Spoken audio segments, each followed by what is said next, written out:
एक टॉपिक और है इसी में, स्कूल मैनेजमेंट में, कि इसका जो विशिष्ट क्षेत्र है उसके बारे में भी आपको जानकारी होनी चाहिए। तो ये शैक्षिक व्यवस्था की एक प्रमुख प्रक्रिया विशिष्टीकरण है और इसके भी निम्नलिखित भाग हैं। जैसे एक है इसमें निष्पत्ति प्रबंध, अचीवमेंट, इसके अंतर्गत कार्य विश्लेषण है, उत्पादन मात्रा का ये सब निर्धारण होता है। फिर इसमें एक आ जाता है कार्यालय प्रबंध। तो कार्यालय प्रबंध में क्या आप लिख देंगे कि इसके अंतर्गत पत्र व्यवहार, पत्रों को सुरक्षित रखना, संप्रेषण व्यवस्था, संस्था के सभी कार्यालय का प्रबंध सुचारू रूप से संचालन में शामिल है।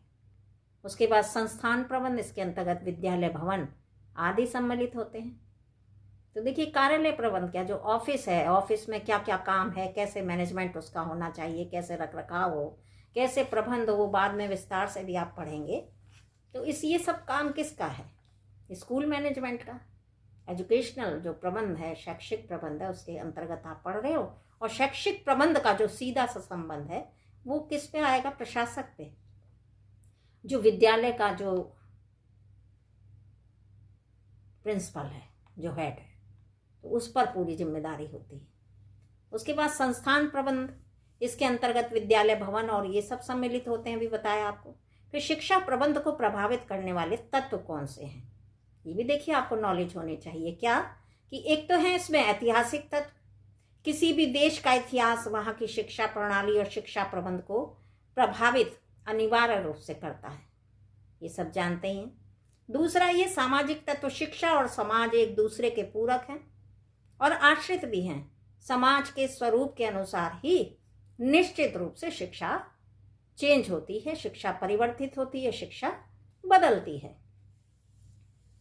उसका स्वरूप उसी के अनुसार निश्चित तय होता है। फिर है राजनीतिक तत्व, जैसे जैसे राजनीतिक परिवर्तन होता है उसी के अनुरूप शैक्षिक वातावरण जो है वो प्रबंध, उस पर भी फर्क पड़ता है।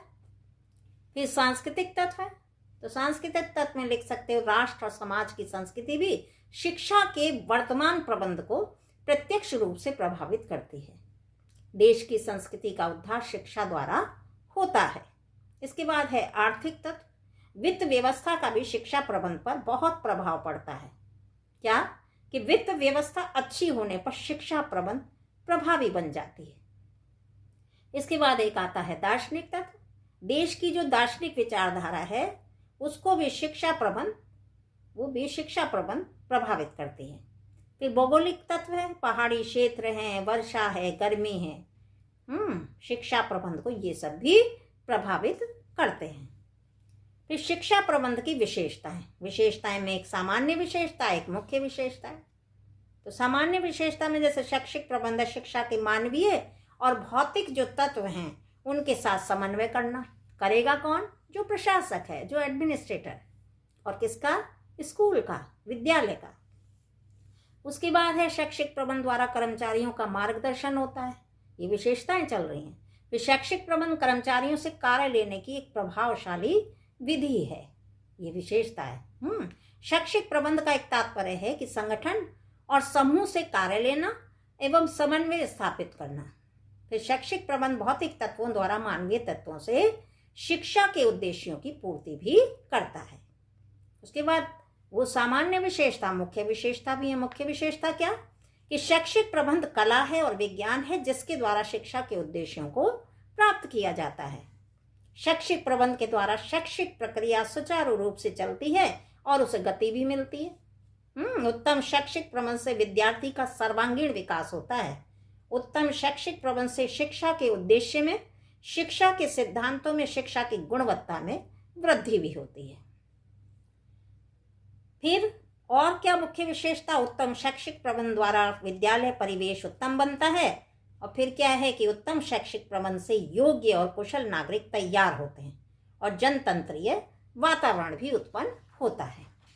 तो ये एक टॉपिक था, विस्तार से मैंने आपको समझाया कि जैसे पेपर जो आपका जो थ्योरी पेपर है वो है स्कूल मैनेजमेंट का। तो इसमें स्कूल मैनेजमेंट पर सबसे पहले हमने यही बता दिया कि तो क्या प्रबंध है, किसे मैनेजमेंट कहते हैं, क्या स्कूल है, फिर उसके बाद क्या है, शैक्षिक जो मैनेजमेंट है, शैक्षिक प्रबंध है वो क्या है, एजुकेशनल प्रबंध क्या है। तो परोक्ष रूप में जो एजुकेशनल मैनेजमेंट है या शैक्षिक प्रबंध है वो किससे जुड़ा है, विद्यालय से। और विद्यालय में, विद्यालय को कौन चलाता है, विद्यालय में प्रशासक चलाता है। वो प्रशासक कौन है, वो प्रिंसिपल होता है। तो उस प्रिंसिपल को ये सब जिम्मेदारी देखनी चाहिए कि जो स्कूल मैनेजमेंट है, स्कूल प्रबंध में क्या विशेषताएं होनी चाहिए, कैसे ऑफिस काम करे, कैसे संगठन काम करे। तो ये स्कूल मैनेजमेंट है। तो मेरे ख्याल से ये टॉपिक आपको बहुत अच्छे तरीके से, सरल तरीके से समझ आ गया होगा। नेक्स्ट वीडियो में फिर मैं आपसे जल्दी ही मिलती हूँ। तब तक नमस्ते।